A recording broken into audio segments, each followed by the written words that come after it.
Welcome to Chillin' 101. We hope this video helps. In this video, I will show how to make veg tiramisu at home. First, gather your plant-based ladyfingers or a suitable sponge cake. Next, brew a strong cup of espresso or a coffee alternative. You'll also need vegan mascarpone, a dairy-free cream, and a sweetener. Don't forget the cocoa powder for dusting. Having everything ready makes the process smooth and enjoyable.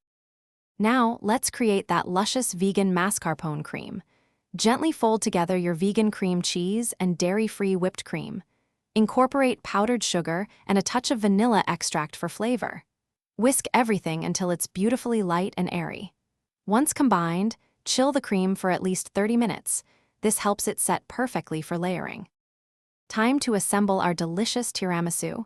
Quickly dip each plant-based ladyfinger into your prepared coffee, ensuring they don't get too soggy.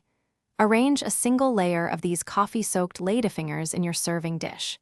Then, spread a generous, even layer of your chilled vegan mascarpone cream over them.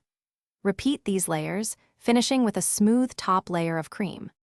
Almost there. Once assembled, cover your tiramisu and refrigerate it for a minimum of 4 to 6 hours. This crucial step allows the flavors to meld and the dessert to set properly. Just before serving, dust the top generously with cocoa powder. Slice into individual portions and enjoy your delightful homemade vegan tiramisu. It's a perfect treat. Thanks for watching. Consider subscribing if we helped you.